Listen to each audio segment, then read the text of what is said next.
¿Cómo están? Buenas noches. Bienvenidos a otra jornada, otro programa de Una Noche con Ideas aquí en el canal de la ciudad. Este es un año electoral, es un año político. Probablemente votemos seguramente 3 veces. Ahí tenemos una primaria, tenemos una elección general y casi seguro un balotaje. A lo mejor hasta en la ciudad de Buenos Aires los porteños podemos llegar a votar 6 veces si se desdoblan las elecciones respecto al cronograma electoral nacional. O sea que es un año que está muy cargado de campañas políticas. Vamos a saturarnos de escuchar a los candidatos que quieren gobernarnos, ni más ni menos, y así es la democracia. Y está bien que eso suceda, y está bien que pasen esas cosas, y está bien que también nos saturemos un poco de tanta oferta y tanto debate político. Detrás de los candidatos, detrás de los partidos políticos, existen las consultorías políticas, existen los especialistas, existen los consultores políticos, aquellos que aconsejan, que guían, que orientan, que forman, que le dan forma a cada uno de esos candidatos. Hoy tenemos el placer de recibir al mejor, quizás en la Argentina, a uno de los mejores en la región en lo suyo. En cuanto a consultoría política, no le quepa la menor duda que nuestro invitado de hoy, Carlos Fara, está, yo diría, en un top 5 de Latinoamérica seguramente. Carlos, bienvenido. ¿Qué tal? Buenas noches. Gracias por estar. Un placer.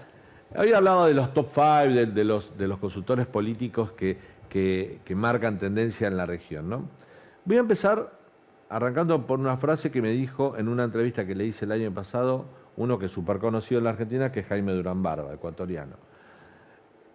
Durán Barba me dijo: mira, Daniel, yo hablo mucho con consultores políticos extranjeros. Vivo hablando, él da clases en Estados Unidos, en regionales, me llama, me consulta. Cuando hablamos de Argentina, yo siempre le digo algo. Él vivió en Argentina en los 70, vivió en una parte este siglo cuando asesoró a Mauricio Macri, cuando empezó su carrera política.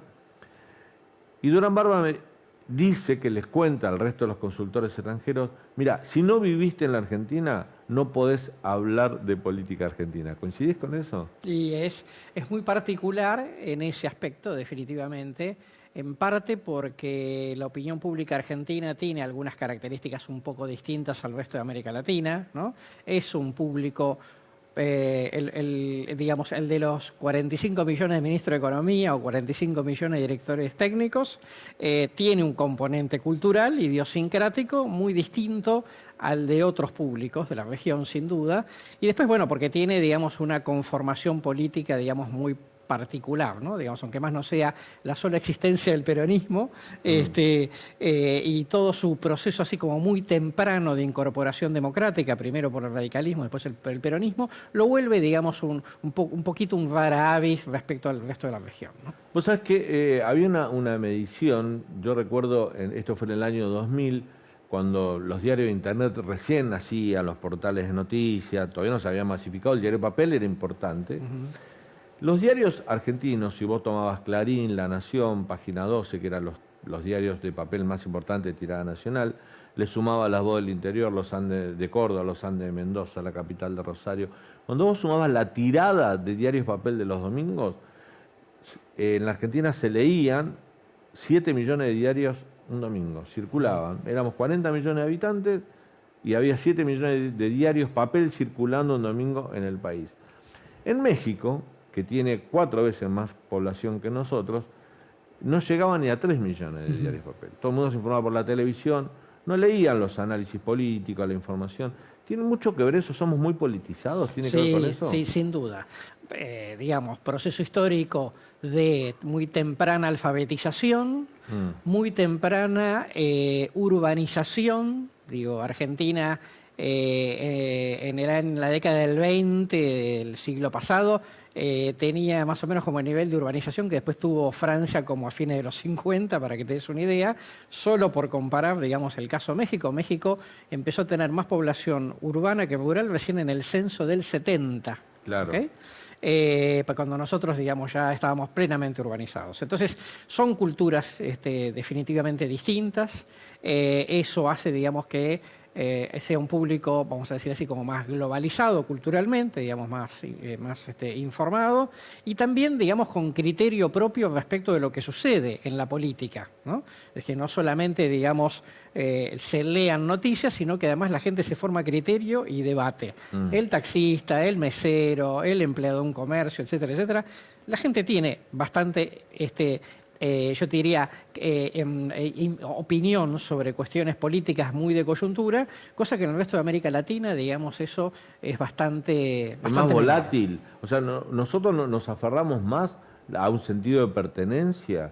Digo, te doy un ejemplo, Chile. Chile tuvo democracia ininterrumpida entre la Constitución del 1933 y el golpe de Estado de Pinochet del 73. 40 años, en la década del 40, 50, 60... Era muy difícil de conseguir en Latinoamérica tener una democracia consolidada. Logró Chile tener un presidente marxista, que fue Salvador Allende, elegido por el voto popular. Es muy difícil que en otro país de Latinoamérica, a través del voto popular, puedan poner un presidente marxista. Y eso lo logró porque la democracia funcionó ininterrumpidamente. Nosotros veníamos a los altos, que un golpe de Estado, que salíamos de un lado, entrábamos de otro, mucho militar. Ahora vamos a hablar un poquito de cuánto tiene que ver el peronismo en esa parte de la historia. Pero había como un sentido de pertenencia en Chile política. Los obreros eran de izquierda, las clases altas eran de derecha, las clases medias con aspiracionales eran más de derecha, los intelectuales eran de izquierda. Había un sentido de pertenencia. 17 años del pinochetismo cambió todo. Chile no es el mismo ahora, totalmente, con esta democracia moderna, que aquel de antes del golpe de Pinochet. A nosotros no nos pasó eso. No, totalmente. Primero, digamos, porque nuestra dictadura fue un fracaso desde todos los puntos amén de las aberraciones, claro, un fracaso de todo punto de vista, ¿no? Hay que decir que la dictadura de Pinochet por lo menos tuvo logros económicos. Eso es lo que tuvo logros económicos y se terminó generando un consenso entre las élites y parte de la sociedad respecto de que ese modelo económico, digamos, era aceptable. ¿Okay? Nuestra última dictadura, por lo menos, digamos la más sangrienta, fue un desastre en términos económicos, después perdió la guerra, además del tema de derechos humanos, ¿no? Con lo cual, digamos, no generó, era muy difícil, no le sirvió de ejemplo a nadie, no encontrás a nadie en la Argentina que defienda a la última dictadura militar. Y bueno, digamos, eso obviamente hace distancia para una sociedad argentina muchísimo más movilizada en términos generales, ¿no? Y muchísimo mejor integrada e igualitaria, simplemente para poner en comparación con lo que vos mencionabas de Chile, ¿no? Bueno, dijiste algo que es cierto. Vos no vas a encontrar un dirigente político que defienda la dictadura militar, pero a 40 años de haber recuperado la democracia, hace unos años atrás, no mucho, y producto de esa presentación, de esa politización, de ese uso desmedido del tema de derechos humanos que hizo el kirchnerismo, un poco tarde, de alguna manera ocultando o banalizando lo que fue la CONADEP o el juicio de las juntas militares. Néstor Kirchner en el 2003 pidió perdón por 20 años de silencio del Estado cuando habíamos tenido un juicio a las juntas militares. Se hizo todo una exacerbación, si se quiere, justa de los derechos humanos, pero como que se los politizó, se los partidizó. Y eso también le abrió la puerta a que se hablara de las otras víctimas. Claro, las víctimas de la guerrilla y todo. Que antes no se hablaba, Carlos. No se hablaba tan libremente. Que era como, si vas a hablar de eso, estás defendiendo a la dictadura. Ahora como que se permitió incorporar eso a la conversación pública. Totalmente así. Porque como en todo proceso, digamos, en donde hay algo que yo te diría que se incline demasiado para un lado, empieza a generar una reacción, eso desde ya. Y después, bueno, digamos, cuestiones, yo te diría un poco la crisis de 2001 y todo el recambio que hubo desde el punto de vista político, también, bueno, dio lugar a otro tipo de demandas, digamos, o de yo te diría reivindicaciones históricas, ¿no? Para un lado y para el otro. Carlos, hablábamos recién, así solapadamente, nombramos al peronismo, ¿no? Que tenemos el peronismo y por eso como políticamente somos distintos al resto de la región. El peronismo nace en un contexto de posguerra, Segunda Guerra Mundial. Fíjate que la opción del peronismo electoral pone del lado de enfrente lo que se llamó la Unión Democrática, donde estaban los mismos partidos políticos que representaban a aquellos que enfrentaron al nacionalsocialismo y al fascismo en la Segunda Guerra Mundial. Esto lo digo porque fue así. Lograste una coalición política en la Unión Democrática que unía, tenía como eje central el radicalismo, pero estaban desde los conservadores hasta el Partido Comunista. Todos los que habían, era la alianza, digamos, que derrotó al nacionalsocialismo, al fascismo y a ese modelo autoritario en la Segunda Guerra Mundial. Y enfrente el peronismo quedó con esa mochila, igual ganó las elecciones. Después el peronismo tiene 18 años de proscripción. Por culpa de esa proscripción nació también la violencia política, que estuvo muy presente y exacerbada en los 70, que después el peronismo no controló, porque cuando recuperaron la democracia, salieron de la proscripción y tuvieron a Perón presidente, fueron los momentos donde la violencia política de alguna manera más escaló por enfrentamientos dentro del propio peronismo. Le costó esto quizás la elección del 83, también es cierto que hubo un líder político como Alfonsín, inédito en la historia por lo que significó, no estamos acostumbrados a un liderazgo de esas características, pero después volvió el peronismo y se quedó. Prácticamente gobernó de los últimos 30 años, menos los años de Macri, los dos de la Alianza, gobernó siempre el peronismo. Como que el peronismo suele recuperarse de todo lo malo que le pueda pasar. ¿Por qué pasa eso? Bueno, primero, si lo ves en términos regionales, un movimiento político particular, ¿no? De los movimientos de los populares, sí. Probablemente, digamos, el que tenga mayores niveles de flexibilidad, ¿no? En cuanto a su capacidad de adaptación a los distintos momentos. Solo para tomar una referencia, el PRI en México gobernó 70 años. Claro. ¿No? Estuvo, digamos, en una presidencia, la presidencia de Peña Nieto, y algunos dicen que va camino de extinción el PRI en México porque está siendo reemplazado por Morena, que es el... Pero el PRI, si no me equivoco, fue derrotado por Fox. Claro, 2 periodos. Pero después volvió. Volvió con Peña Nieto, sí. Y algunos dicen que ya no vuelve más porque de alguna manera, digamos, como que ese rol lo está ocupando Morena, que es el partido del actual presidente López Obrador. ¿Okay? Ahora, la mayor parte de los movimientos populares, el varguismo en Brasil, el APRA, digamos, en Perú, etcétera, Acción Democrática en Venezuela, son partidos, digamos, que prácticamente se han extinguido. Siguen existiendo, pero se han extinguido. Sí. ¿No? El peronismo sigue, vivito y coleando desde ese punto de vista. Puede perder o puede ganar, digamos, pero ahí está. Me parece que es un movimiento, digamos, que tiene unas características de pragmatismo cultural y yo te diría, de administración de una serie de contradicciones internas a lo largo de la historia que lo han hecho, digamos, llegar hasta acá. Un poco más corrido a la derecha, un poco más corrido a la izquierda, depende de las circunstancias. Me parece que de todas maneras este peronismo de la era kirchnerista es un peronismo distinto al histórico y por eso también, digamos, probablemente haya que empezar a ensayar algunas hipótesis de futuro que le ponen por lo menos interrogante, ¿no? Respecto a lo que era históricamente. ¿Por qué en toda Latinoamérica, en Europa también pasa, ¿no? Vos como trabajás en la región, te pregunto, pero también ha pasado en Europa. Bueno, el actual presidente de Ucrania, que está en guerra con Putin, es un hombre que viene del mundo del espectáculo. Sí, total. Pasó en Italia, pasó en distintos países con tradición democrática fuerte. Pero en Latinoamérica los partidos tradicionales están entrando como en una crisis permanente y aparecen los outsiders, ¿no? Los tipos que vienen de afuera de la política a oxigenar. Y hasta ahora, si uno toma lo que es Latinoamérica como experiencia, fueron todas malas.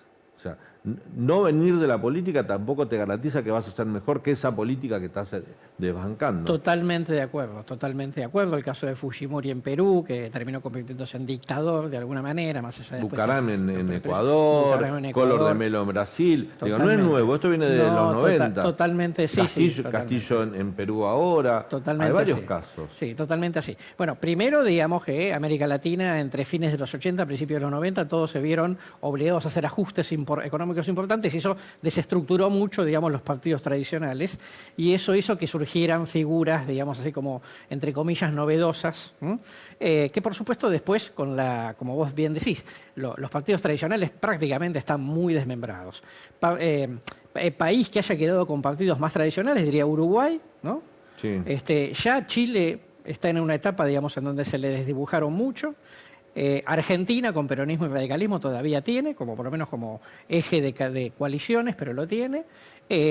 México, como te digo, el PRI se está diluyendo, con lo cual es cierto, digamos, los partidos tradicionales se fueron diluyendo y claramente esa ansiedad de nuevos liderazgos, cuando vos no tenés partidos, digamos, todo se empieza a diluir institucionalmente, hace que la gente haya buscado prestigio fuera de la política para ver si eso daba resultado dentro de la política. Bueno, es difícil, conducir el Estado y la política es mucho más difícil que ser famoso, ¿no? Yo creo que incluso cuando comenzó la democracia nueva en el 83 en la Argentina, antes también, se supone que la historia nos indica eso, los candidatos políticos se aferraban mucho más a su ideología, a sus ideas, a su propuesta. Y bueno, pierdo, gano, me va como me va, pero yo no voy a renunciar a mis principios. También ha pasado que la demanda social o la demanda por diferentes temas ha hecho cambiar radicalmente de posiciones a muchos políticos. En los nuevos se nota menos porque no les conoces el pedigrí, pero los que vienen de antes han cambiado producto de la demanda social. Y esto no se daba antes. No, totalmente. Son candidatos a demanda. Sí, totalmente. Bueno, es que es así, digamos, yo te diría los cambios socioculturales, ¿no? En el sentido de que también le pasó a las empresas, en donde básicamente la memoria histórica de las empresas era que yo produzco un vaso, lo pongo en el mercado y hay que ver, digamos, cuánta gente compra el vaso. Y si me va bien, y si me va mal, me va mal. Hoy las empresas todo el tiempo están pensando, la gente necesita un vaso, ¿y qué tipo de vaso necesita? Claro. ¿Okay? Bueno, eso también terminó pasando en la política, en el sentido de que vas a demanda estudiando a la sociedad, digamos, que está, y ver si la podés interpretar en ese sentido. Eso tiene cosas buenas y cosas malas, ¿no? La cosa buena es que, bueno, sí, escucho a la sociedad para ver qué quiere. La cosa mala es todo el tiempo escucho a la sociedad independientemente de lo que yo pienso, ¿no? Entonces me voy acomodando a esa demanda y a veces, bueno, digamos, el rol del liderazgo precisamente no tiene que ver exclusivamente con seguir a la demanda, sino también con plantearle a la sociedad cosas y eventualmente guiarla para cosas que la sociedad un líder no tiene debe clara. guiar la masa y no ser guiado por la masa, si no, no es líder. Claro, digamos. obviamente, tal cual. Es uno más. Totalmente Pero también cierto. eso puede ser una demanda. Por ahí la sociedad o la masa ya no quiere tener un líder que le diga para dónde vamos. También es la masa dice, no, vamos a ir para donde nosotros queremos que Sí, vaya. claro. Pasa eso también. Pasa eso también y eso yo te diría que lo que hace es que los liderazgos no tengan del todo claro cuánto hay que seguir a la gente y cuánto la gente lo tiene que seguir a él. Y entonces ahí tenés casos como más, digamos, más lúcidos en ese sentido, y tenés casos, digamos, en donde claramente, digamos, el líder se pierde por el camino y la sociedad, digamos, obviamente, digamos, va tirando líderes y agarrando otros, ¿no? A mí me da la impresión, Carlos, que hay un experimento, ¿no? Una experiencia política que por resultados también hasta uno puede ser exitosa, que es la del PRO en la política argentina. Y le voy a decir por qué. Nosotros estábamos acostumbrados a los partidos políticos de masa. El radicalismo, el peronismo, concentraban el 80 y pico % del electorado, en un momento estuvo el PIR, ahora está el UC, pero todos tenían un comportamiento de partidos políticos de masa. ¿Qué significa esto? Afiliaban, movilizaban, demostraban en la calle que eran capaces de mover, de movilizarse, de tener más afiliados que otros. Creían eran partidos políticos que representaban una forma de ser, lo que se conoce como política de masa. El PRO nace como un partido de cuadros. No es un partido de masa. El PRO nunca le interesó tener 2 millones de afiliados, nunca le interesó movilizar 1 millón de personas, sino tener cuadros, propuestas, ser moderno, un poco más a algunos partidos políticos a la europea. Y en algún momento causaba rechazo, incluso a los periodistas que hacíamos política, no rechazo, nos causaba decir, esto no va a funcionar. Argentina va por otro lado. ¿Cómo 4 tipos con la camisa celeste me van a hablar de propuesta cuando lo que hay que hacer acá es ganar la calle, estar con la gente? Bueno, ganaron la ciudad, Macri logró ser presidente, que había un cambio. Después, bueno, tuvo su fracaso en el gobierno, le fue bien, le fue mal, depende cómo lo mide la gente, lo mismo podría pasar con Cristina, pero demostró que hay otra forma de hacer política. Y hoy la coalición cívica, que también es un partido miembro de Juntos por el Cambio, también tiene un comportamiento similar. Es un partido, decidió ser por más que sus raíces sean el radicalismo, ser un partido de cuadros. Totalmente. ¿Vamos para eso? Sí, totalmente. Es una línea histórica, digamos, ¿no? Es decir, los partidos burocráticos de masas eran típicos de la sociedad industrial, ¿no?, urbana del siglo XIX, siglo XX, ¿no? Eso yo te diría que es una cosa que se empezó a notar que se iba como desdibujando de la mano de otros cambios culturales, más o menos como entre los 80 y los 90, y por supuesto, digamos, en este siglo, tal cual vos bien lo describís, hizo eclosión. Así como teníamos empresas grandes, burocráticas, así como en todo el mundo, hoy las empresas prefieren ser chicas, móviles, adaptables, etcétera, etcétera. Y los partidos políticos, digamos, siguen un poco esa línea organizacional. Por supuesto, digamos que ha habido seguramente en el medio muchos intentos de partidos de opinión pública, como se dice, ¿no? Pero bueno, uno cada tanto, digamos, hace las cosas muy profesionalmente. El que lo hizo más profesionalmente, obviamente, es el PRO. Bueno, y ahí está, digamos, en el escenario argentino, ¿no? Desde ya. Y en este escenario político de horizontalidad, donde la gente, la sociedad te dice, mira, yo quiero líderes mesiánicos, yo quiero gente que... No digo que todo sea así, porque del lado del kirchnerismo uno puede decir, ahí sí hay una líder concreta, tendrá muchos, pocos votos, pero es intocable para un sector totalmente convencido que es la persona y no el proyecto. Pero en el resto de la política empieza a haber una mayor horizontalidad a la hora de la demanda política. Esta democracia participativa, con listas sábanas, a la que estamos acostumbrados, ¿encaja con esa demanda social o habría que rever también algunas cuestiones para que el sistema encaje con la demanda social y política? No, definitivamente, digamos, son reglas del siglo XX, ¿no? Que servían para otra época, digamos, no es que eran malas, sino que eran para otra época. Y definitivamente esta es otra opinión pública, con lo cual le tenés que dar otros canales de expresión, ¿no? En Europa los sistemas electorales son bastante estables y son muy los del siglo XX, muy parecidos a lo que tenemos nosotros. Y yo te diría que no solamente eso, sino el tipo de partidos políticos, ¿no? Y también cómo está representada la sociedad que no quiere estar representada por ningún partido político en especial, dependiendo, digamos, sus demandas e intereses coyunturales, ¿no? Por eso tenés movimientos sociales, ecologistas, feministas, etcétera, etcétera. Entonces, desde ese punto de vista, sí, la arquitectura institucional en general, en el mundo, que está vieja para una sociedad que es completamente distinta. ¿Okay?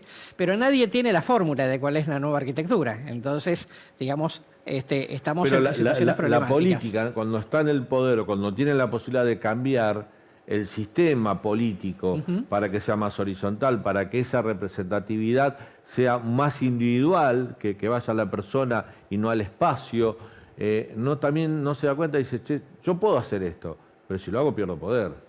Sí, también hay una especie de egoísmo de parte de la política. Eso sin lugar a dudas. El tema es cómo buscar el punto de equilibrio entre que la sociedad se sienta suficientemente bien representada, pero también te pueda asegurar la gobernabilidad, ¿no? ¿Por qué? ¿Qué es lo que pasa, digamos, en algunos lugares? Perú. Bueno, tenemos un gran lío institucional en Perú. ¿Cómo se elige el Congreso en Perú? Es... Vos y yo somos el mismo partido, pero cada uno, digamos, hace campaña por el propio y la gente vota una persona. Claro, llegas vos, llego yo, no tenemos ninguna disciplina partidaria, cada uno llega al Congreso, hace lo que quiere. Después es un lío gobernar, ¿entendés? Y por eso, digamos, están teniendo sucesivas crisis políticas precisamente porque el Congreso es un aquelarre. Sí, pero lo que es inexplicable, por lo menos para nosotros, es que como un país como Perú, que tiene una inestabilidad política tan grande, tenga una estabilidad económica que Argentina no puede tener. Claro. Bueno, pero ahí va a una cosa que vos preguntabas antes, que esto es Argentina, en esta cosa de los 45 millones de economistas, ¿no?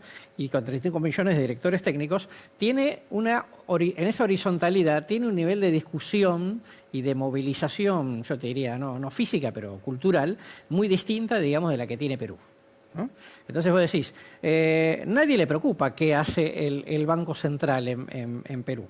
En Argentina todos discutimos qué puede hacer el Banco Central. ¿Okay? Claro. Entonces, digamos, son sistemas distintos, son vinculaciones distintas de la sociedad con el poder, ¿no? Y entonces sale y dice, bueno, habrá un técnico ahí que sabrá lo que hace y nadie discute. Y en Argentina todos discutimos todos los días la política monetaria. Y hablando de los problemas que tiene el sistema político argentino, vos hablás con los candidatos, hablás con los políticos, te piden asesoramiento. En algún momento he escuchado a algunos políticos, muchos lo dicen en off, no se animan a decirlo públicamente, pero cuando les decís, ¿para dónde vamos? ¿Cómo salimos? Siempre aparece la provincia de Buenos Aires como el gran problema geopolítico, si se quiere, que tiene la Argentina. ¿Para vos coincidís con eso? ¿Coincidís que hoy en día la provincia de Buenos Aires a mí me parece ingobernable? Visto de afuera parece que es es medio país concentrado en una provincia que no se le encuentra ninguna solución. Totalmente así. Primero, sí, efectivamente, así como está, es ingobernable, digamos, ¿no? Sí. Lo que pasa es que, como la provincia de Buenos Aires es preexistente a la nación argentina, para hacer algo con la provincia de Buenos Aires deberíamos discutir muchas cosas, ¿no? Si la partimos o no la partimos, etcétera, etcétera. Si la separamos en dos, el área metropolitana, y la juntamos con la capital federal, sí, como existen grandes urbes en el mundo, y el resto, digamos, que es una provincia desde todo punto de vista cultural, productiva, etcétera, digamos, sigue siendo la vieja provincia de Buenos Aires. Me parece que así como está, digamos, si uno no piensa, digamos, en cómo resolver el problema de la provincia de Buenos Aires, va a ser muy difícil encontrar digamos, políticas equilibradas para resolver los problemas nacionales. No me cabe en duda, pero necesitamos una discusión incómoda, complicada, difícil, que de corto plazo, digamos, con esta crisis económica que tiene la Argentina, es muy difícil de dar. Carlos, cuando te acercás a trabajar con un espacio político, un determinado candidato, no importa, X, me imagino que en la previa hay una charla de qué tipo de campaña te está reclamando o él quiere hacer. ¿Qué le aconsejas vos como consultor político? ¿O vos o la mayoría de consultores políticos? ¿Aferrarse a lo que cree o prestar atención a la demanda? Yo de afuera te diría, mira, si quieres sacar muchos votos, que convenza sobre la demanda, aunque eso no es lo que vos creés. No es lo más honesto, si se quiere, pero en definitiva el tipo quiere ganar elecciones, ¿no? Sí, totalmente. A ver, lo que nosotros decimos es, nosotros no venimos ni a cambiar ni la personalidad del candidato, ni venimos a cambiar las ideas del candidato o candidata, sí, digamos, porque son sus ideas, sí, okay, serán más o menos, digamos, atractivas para la mayoría de la sociedad, pero son sus ideas. En primer lugar, digo, ¿por qué? Porque se nota cuando vos haces cambios, digamos, acomodaticios a la sociedad o acomodaticios de estilo personal, ¿okay? Digo, si mañana el kirchnerismo dijera vamos a privatizar, todo el mundo diría, ¿por qué? Claro. ¿Qué está pasando? Entonces, esas cosas se notan y vos decís, bueno, pero esto no es por conveniencia, ¿ok? Y entonces, obviamente, digamos, ahí empieza a ser como algunos ruidos a la sociedad. Entonces, lo que le decimos es, vos tenés estas ideas y esto está pensando la sociedad para que, digamos, veamos qué de tus ideas encajan con la mayoría de la sociedad para ganar una elección, ¿ok? Y en ese tratar de ese encuentro decís, bueno, si vos tenés 5 ideas, yo te diría, toma estas 2 y estas 3, no las menciones porque la verdad es que eso no te va a ayudar a ganar. Si querés las decís, pero es a tu costo, ¿no? Que efectivamente. Pero no te digo, tenés 5 ideas, tiralas a la basura y agarrás 5 nuevas, ¿okay?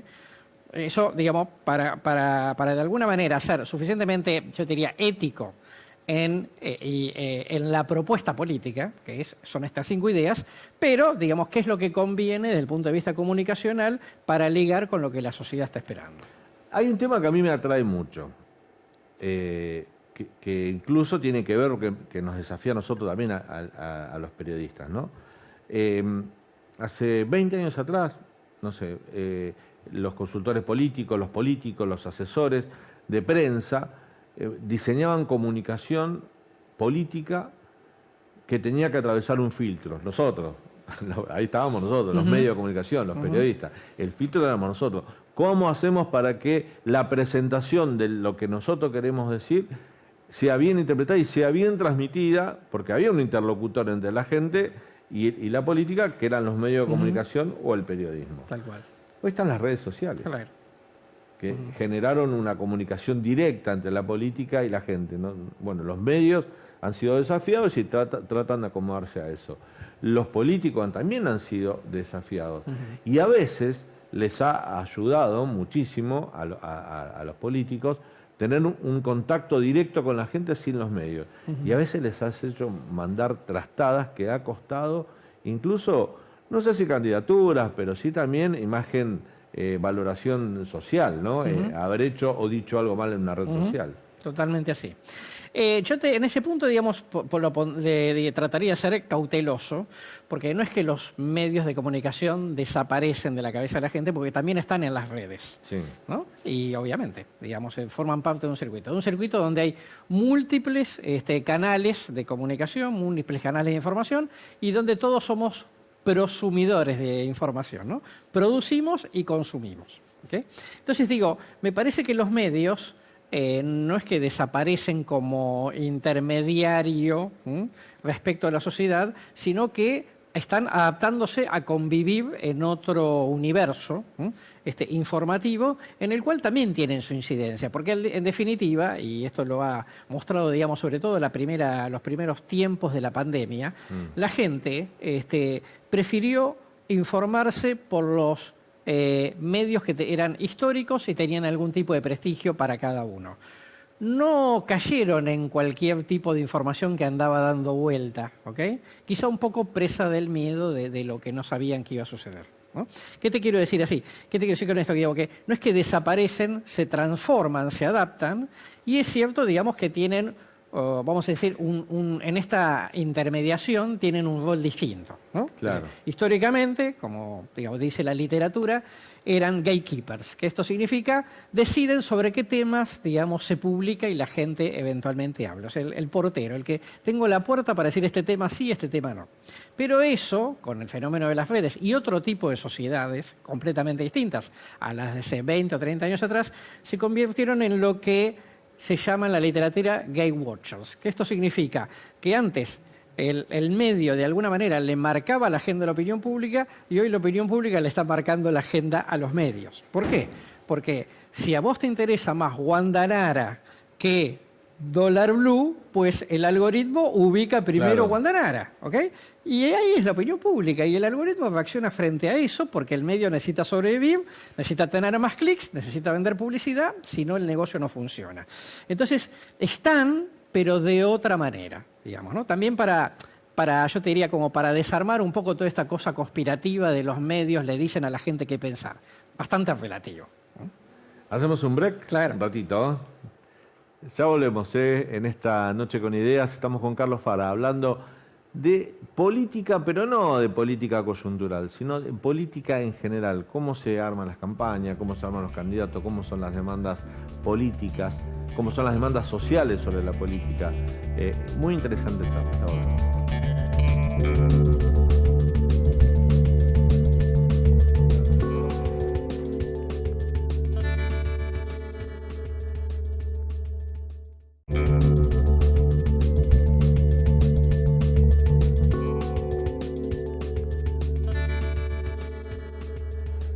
Seguimos en Una Noche con Ideas charlando con Carlos Fara, consultor político. Carlos, la gente, me acuerdo hasta hace 2 décadas atrás, una encuesta podía subir o bajar un candidato. Una encuesta publicada en la tapa de uno de los principales diarios un domingo era letal para la carrera de un candidato, era lo que te anticipaba de lo que iba a pasar. ¿Qué pasó que hoy son tan poco creíbles las encuestas? De hecho, circulan encuestas todos los días y ya nadie las cree. Ya no son tan importantes. Bueno, primero, son caras. Son caras, pero... Bueno, a ver, la primera cuestión, digamos, es también el exceso de información, ¿no? Es decir, si vos una encuesta se publica una vez cada tanto, ¿no? Ahora, si publicás encuestas todos los días, pero obviamente, digamos, Sí. y una dice A, la otra dice B, ok, entonces, digamos, eso le hace perder credibilidad. Segundo, bueno, lo que sabemos, ¿no? Digamos, estamos frente a una sociedad mucho más volátil, por lo tanto el instrumento se queda corto para describir esa volatilidad, ¿no? Tercero, el tema de que la política ha ido tomando, digamos, a las encuestas particularmente como un instrumento publicitario. Y entonces, en función de eso, todo el mundo empieza a decir, y bueno, pero si son un instrumento de la política para hacerme creer algo, entonces no le creo ninguna. Claro. ¿Ok? Me creo solamente en mi propia experiencia, que es lo que la mayor parte de la gente hace. Hay un muy buen capítulo de un último libro de Hugo Aime que se llama ¿Qué tenemos en la cabeza cuando votamos? Y que se dedica específicamente a analizar con datos en la mano por lo poco que la gente le presta atención a las encuestas, ¿no? Y lo poca incidencia que tienen a la hora de decidir el voto. Pero la política sigue creyendo que si sale una encuesta que dice que voy a ganar, se posiciona. Entonces la gente me va a votar. Se va a votar, ¿Okay? claro. Bueno. Porque la gente vota ganador. Bueno. Esto es una vieja muletilla de la política. Sí, es una Ojo vieja que la muletilla. gente vota ganador. Sí, totalmente. No tiene evidencia. Yo no sé si está No, es que no tiene evidencia empírica, Sí, no tiene sustento empírica. científico, vamos a decir así, ¿ok? Entonces, pero la política lo sigue creyendo, ¿no? Y hay algunas empresas que se dedican a vivir de eso, digamos, de pensar que una encuesta publicada modifica el voto de la gente. Por supuesto, ¿no? Si yo quiero que gane A y está primero B y yo pensaba en votar a C, entonces probablemente corra mi voto A porque mi voto A, digamos, quede poco útil, digamos, para ganarle a B. Pero de todas maneras es ultra relativo. Como decía Joseph Napolitan, el padre de la consultoría política, decía en uno de sus 100 consejos, no le presten atención a quién piense la gente que va a ganar, presten la atención a las motivaciones de la gente para votar un candidato. Claro, es por ahí. Ahora, recién decías que la política sigue creyendo ciertas muletillas que no tienen ningún tipo de sustentación científica. Me lleva a preguntarte, no solo por eso, sino por otros temas que están relacionados con el comportamiento que tiene, no me gusta hablar de casta, sí de dirigencia política. ¿Hay una cultura endogámica en la política argentina? Hay una tendencia endogámica en la política en el mundo, ¿no? Por eso, digamos, en todos lados hay una desafección de la sociedad con la política, ¿no? Como en todo, la política, digamos, también se ha ido como encapsulando, ¿no? En parte porque es muy difícil conducir estas sociedades, ¿no? Es decir, que no es que es sencillo, no es que nadie no se dio cuenta de la dificultad de comunicación entre la sociedad y la política. Sí, la mayor parte de mis clientes lo sabe y para eso me contrata, pero no es sencillo de hacer, ¿no? Entonces, en el mejor de los casos, contratan a alguien y dice, explícame qué piensa la sociedad. Entonces yo, de alguna manera, escuchando a la sociedad, trato de interactuar con ella desde mi posición. Y después están los otros que dicen, a mí me importa un cuerno lo que dice la sociedad. Tratemos de hacer alguna cosa dentro de la política para seguir en el poder y otra historia. Total, no me importa. Esto, digamos, ha ido, digamos, de alguna manera profundizándose. La política se habla a sí misma todo el tiempo y se va, yo te diría, separando de otros estamentos de la sociedad. Y entonces, por lo tanto, digamos, se termina de producir un fenómeno en donde hay alguien que dice, a mí ya no me interesa lo que piensa la sociedad. Total, yo lo que voy a buscar es alguna manganeta como para quedarme en el poder. Y eso, digamos, en general está pasando en el mundo, pero además, digamos, particularmente en una situación de crisis como la Argentina. Crisis económica, te lleva a crisis política, crisis de la sociedad con la política y viceversa, ¿no? Vos entendés que en la Argentina nosotros tenemos una característica de comportamiento político.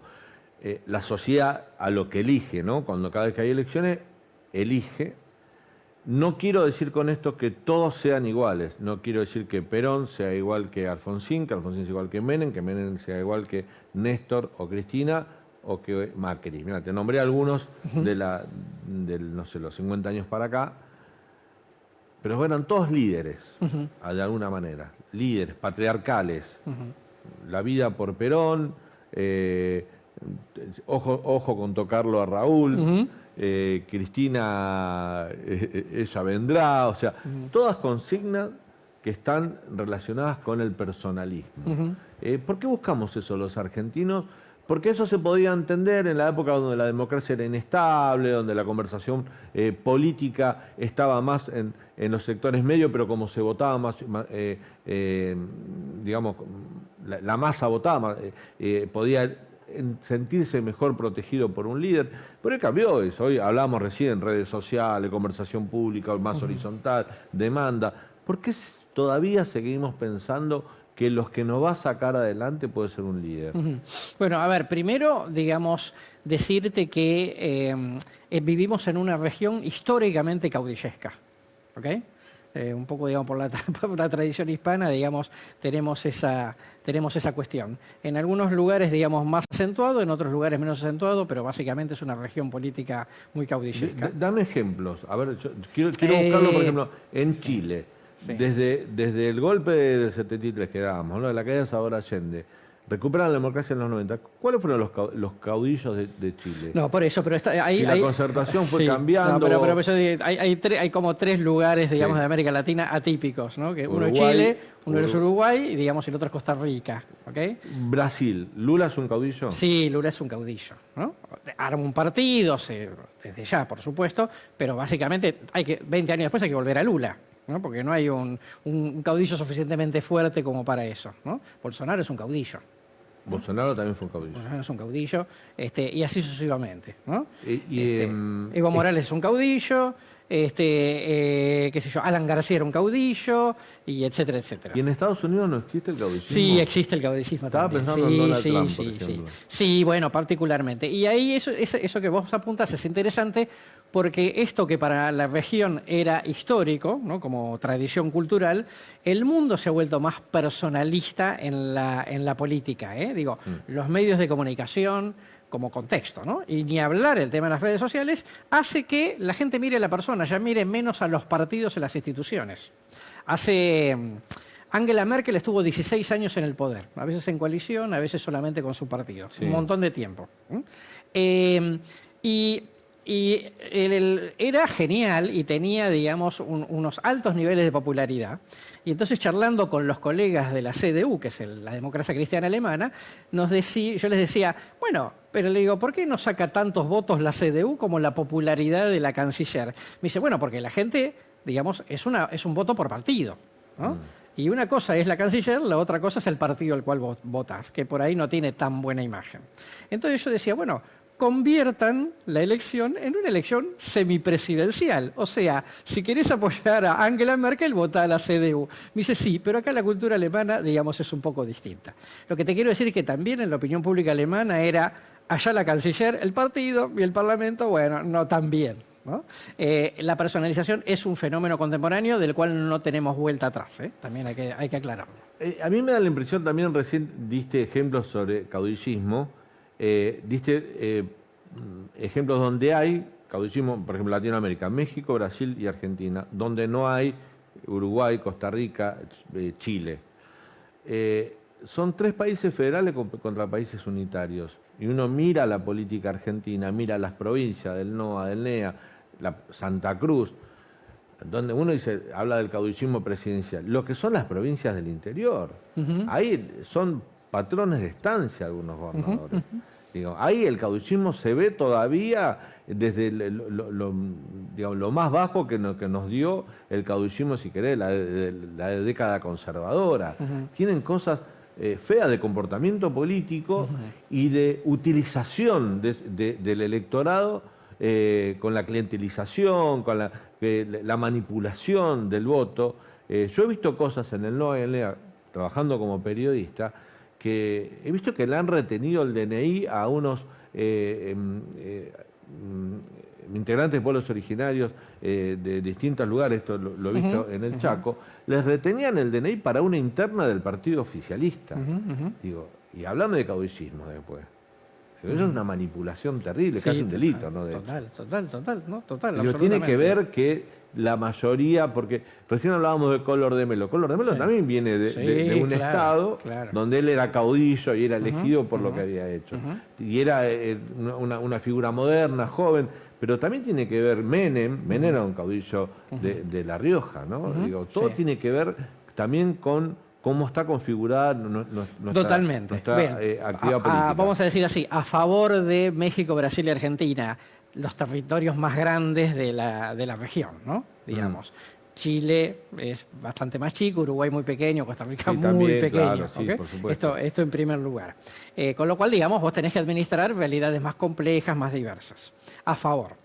Ahora, es muy claro que donde vos tenés menores niveles de desarrollo económico, estructuras productivas menos diversificadas, menos incorporadas, digamos, al mundo global, te vas a encontrar no solamente con eventualmente mayores niveles de pobreza, sino, digamos, con vinculaciones de la sociedad con el líder muy caudillescas, porque es, digamos, la lógica de el patrón manda y me provee. ¿Okay? Y entonces, obviamente, si vos no tenés muchas alternativas de desarrollo personal, sino es a partir del caudillo que controla el Estado. Entonces, a partir de eso, digamos, hay una cierta asociación. Vas a encontrar menos caudillos en Santa Fe, que ni siquiera tiene reelección, ¿okay? Menos caudillos en Córdoba, menos caudillos en Provincia de Buenos Aires, inclusive, digamos, porque la verdad es que después los que terminan no vuelven a gobernar. La Ciudad de Buenos Aires, la Provincia de Mendoza, que tampoco tiene reelección. Bueno, por eso estamos hablando de los 5 distritos más desarrollados de la Argentina en términos económicos. Claro. En definitiva, los liderazgos personalistas no ayudan al desarrollo colectivo. No. Es un poco el huevo y la gallina, ¿no? Claro. Porque después donde se cae, vuelve algún otro caudillesco. Por ejemplo, Santiago del Estero. Te habrán preguntado a lo largo, desde que esto se creó y desde que los últimos años, tantas veces sobre la grieta. Carlos, ¿qué pasa con la grieta? ¿Por qué se formó la grieta? ¿Qué es la grieta? Yo te iba a preguntar algo sobre la grieta, pero desde otro lugar. ¿Necesitamos la grieta para sostener la conversación política? ¿Necesitamos la grieta para que la opinión pública esté interesada en la política? Necesitamos la grieta, sí. Esa es la verdad. ¿Okay? ¿La necesitamos nosotros o la necesita la dirigencia? Bueno, política? La necesita la dirigencia para tensionar a la sociedad, digamos, y dividirlo en blanco y negro de alguna manera. ¿Okay? ¿Por qué? Porque si vos, digamos, bajás mucho el nivel de la conversación, digamos, la haces apacible, distendida, etcétera, la sociedad dice, bueno, ok, entonces no estoy muy obligado, digamos, a prestarle atención a esto, ¿ok?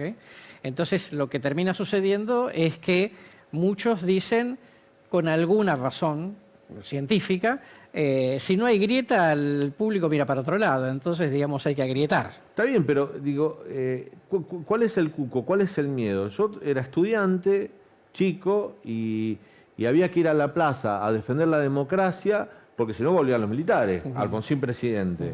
Si no nos movilizábamos, si no íbamos al centro de estudiantes secundarios o en la universidad, si no participabas en política, participar en política hasta era un mandato, decir, voy a militar para mostrar que la actividad política está fuerte, para que no vuelvan los militares. Eso fue en los 80. Ya los militares no existen más, no van a volver. O sea, los problemas somos nuestros, no hay un cuco, no hay un peligro de que la democracia no exista más. Entonces, ¿por qué tenemos que asustar a la gente y agitar a la gente con la necesidad de tener la grieta ahí arriba? A ver, ¿A qué le tiene miedo la política? Bueno, pero la política le tiene miedo a la sociedad, por empezar. Digamos. Sí, bueno, lógico. Y está bueno que eso sea así también, ¿no? Digamos que la grieta lo produce la política porque la necesita, también porque encuentra grietas en la sociedad, digamos, que vale la pena decirlo, pero al mismo tiempo después la sociedad se cansa de la grieta, ¿no? Entonces son esas situaciones en donde yo grito para que vos me escuches, sí, y en un momento te cansás de mis gritos y ya no me prestás atención, entonces yo vuelvo a gritar todavía más fuerte. ¿Okay? Entonces la política agudiza la grieta para una sociedad que dice, no griten más, o voy a votar en contra del que promueve la grieta o me quedo en casa, digamos, que esto también es un fenómeno que tenemos que estar prestando atención, ¿no? Claro, que vote poca gente. Claro, totalmente. Digo, mucho se habló, y esto para ir cerrando, mucho se habló de las crisis políticas de Colombia y de Chile. Digo, siempre hay que mirar en las elecciones anteriores a que se produjeran esas crisis políticas, que en el caso de Chile hasta parecía inesperada. Hay que ver la baja participación que hubo en las elecciones anteriores, ¿no? Totalmente. Creo que ahí está un poco la respuesta a lo que te decía antes. Ahora, no hay militares que vengan a poder hacer el poder, pero hay una sociedad que no le interesa a quien tenga el poder, y quizás ese es el peligro. Totalmente así. Estoy de acuerdo. Lo peor que, para mi gusto, lo peor que puede pasar es que baje mucho la participación electoral, porque después nadie se hace cargo de lo que está pasando. Carlos, muchas gracias. Un placer. ¿La pasaste bien? Sí, fantástico. Bueno, era muy interesante esta charla y hablar un poquito con vos en un año, por demás politizado, por si nos faltaba. Y a vos te digo gracias por habernos acompañado. Te esperamos en la próxima, ¿no? En esta noche con ideas, con charlas que de alguna manera la idea es que pensemos un poquito más y nos entretengamos también. Chao, hasta la próxima.